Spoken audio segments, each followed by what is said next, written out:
Confronted. Confronted. Jesus answered. Verse 26, it says, "It is the one whom I will give this piece of bread when I have dipped it in the dish." When he said one of you in the last scriptures, he really didn't hide it. That means one of you. That means he said it in front of a group. I mean, he exposed it. He confronted it. He said, listen, this has to be, but by my confrontation to it, by me saying it, I'm activating it because you've got to do it so I can get to where I got to get to. Let me activate it. So everyone heard it. Man, you can't fight darkness with darkness. Are you sure, man? You can't fight darkness with darkness. Come on, I don't think y'all hear me. You have to expose the negative energy with a light force. You have to be a brightening source for your darkness. You gotta be light. You can't fight fire with fire. You can't use the same thing. So what did Jesus do? He exposed it. What he did was he took the chicken nugget. I'm gonna make it our generation. He took the chicken nugget, dipped it in the honey mustard, and handed it to him. That's some gangster stuff. I'm sorry. Jesus is gangster. Jesus did it in front of everybody. He said, "Whoever I get this piece of bread to," he dipped it in his wine, and dipped this chicken nugget in his honey mustard. I'm gonna hand it to him, and that's the one that's gonna betray me. Boop. Here you go, homeboy. Man, what he did was he exposed the enemy for who he was. He called him out. Now, I could only imagine sitting at that table. Y'all ever been in an awkward moment at a table? Could you imagine sitting at the table with Jesus and he dipped a chicken nugget in some honey mustard and handed it to his enemy? Like, here you go, you know what? I'd be like, I would have laughed. Yeah, I would have been talking. I can only see the disciples right now. Toe up. Jesus was gangster. Jesus was a G. Yo, Jesus ain't no joke. Yeah, Jesus ain't no joke. But what that says to me is God will give you a glimpse.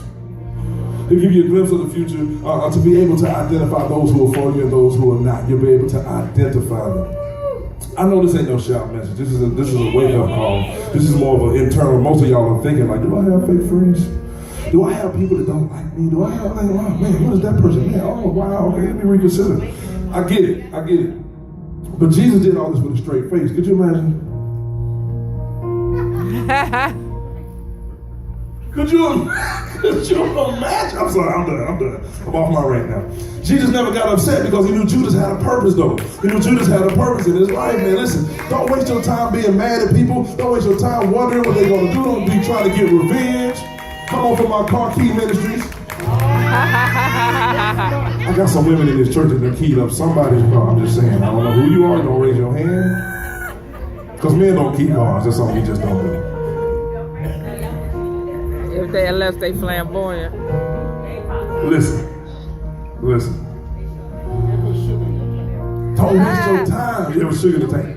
Don't waste your time, man. We're trying to seek revenge. Let God do that stuff, man. Because let me tell you, every enemy has a purpose in your life, man. Let me say this. Many people get this part wrong, right? Go to the next slide. It's the next scripture.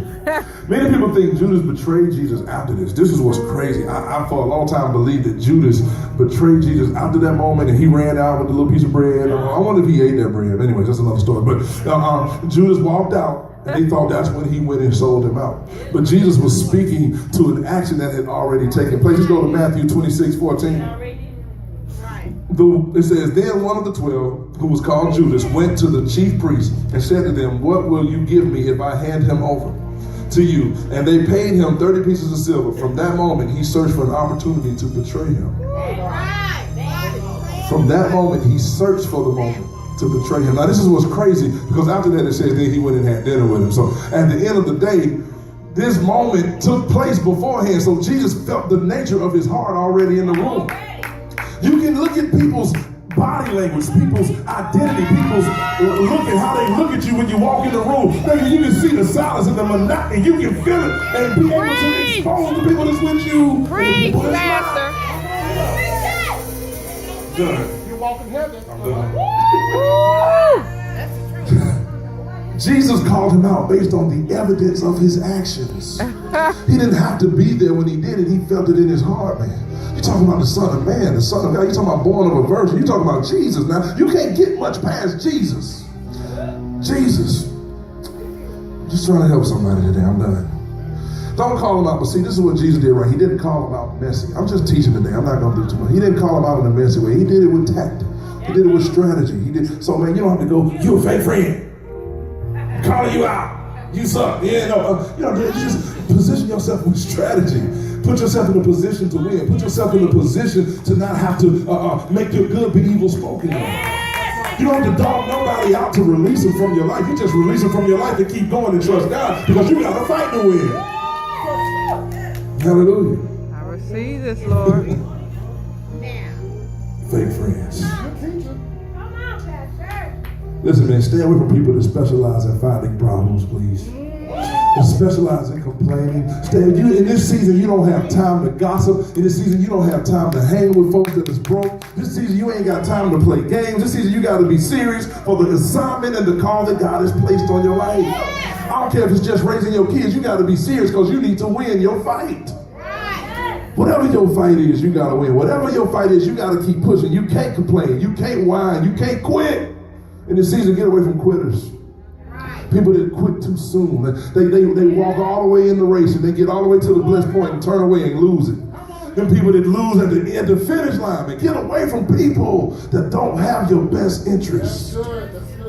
Last point, I'm out of here. Look at somebody say, move on. Move on. Move on. 27, verse 27, it says, as soon as Judas took the bread, Satan entered into him. So Jesus told him, what you are about to do.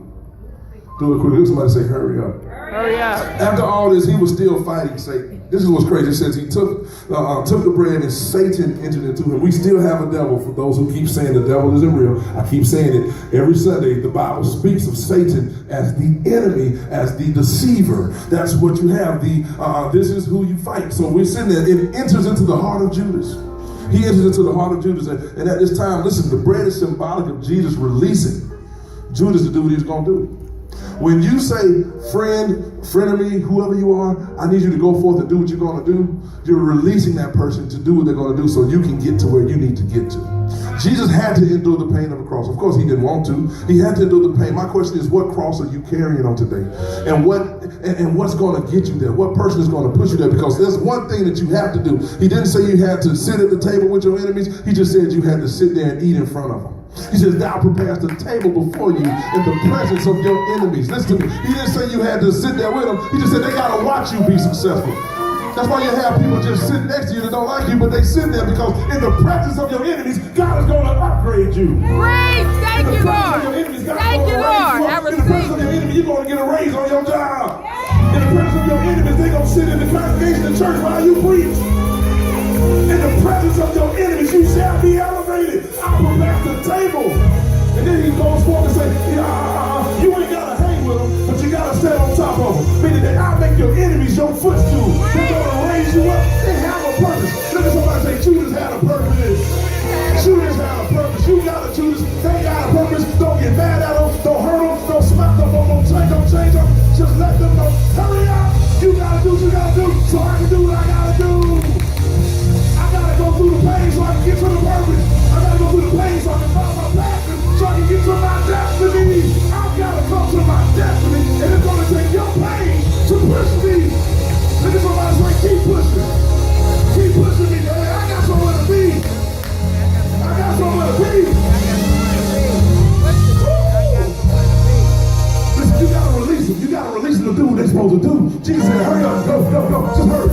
I need you to get out, go do it so I can get out of here. I don't feel like doing it, but I gotta do it. Once I get through it, I'm gonna be resurrected, and I'm gonna come back, and I'm gonna live a life, and my church shall be built. But in order for me to get to this point, to save humanity, to save you, to save all these people, he said, I've gotta die, and you gonna get it going. Hurry up, Judas, go! Look at somebody say, hurry up, go! Do what you gotta do, talk about me, that's right. Go ahead, post it about me on Facebook. It's fine, go ahead, start my name. It's okay, I need you to hurry up and do it though, because I got somewhere to be. I gotta set up the date with destiny today. I got to get there. Push me, hurry up. What you still saying here for, devil? What you still saying? Just go. Do what you gotta do. Because I know the end. My Father in heaven shall pull me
protection around your life. You shall not give in. You shall not fear. You shall not break. Because I walk with you.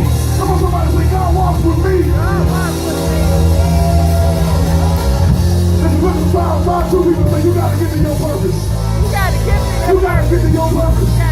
You ain't got time to play. You ain't got time to play. You ain't got time to play. You got to get somewhere.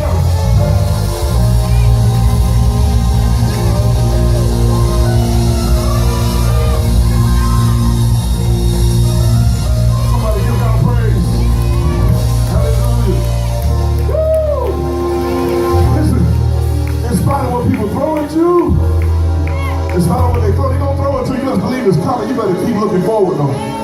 You better keep looking forward. I'm gonna tell you, it's like walking through a dungeon, it's like walking through a trap. Just keep walking. Just keep walking. Every step you take, you're gonna run into a new devil. In spite of what people throw at you, man, you gotta keep pushing. Judas had a purpose, and it was necessary. I want you to identify your Judases. You ain't gotta pick up the phone and call them today. You ain't gotta call them out. You ain't gotta diss them today. But acknowledge, admit it, confront it in your spirit, and deal with it.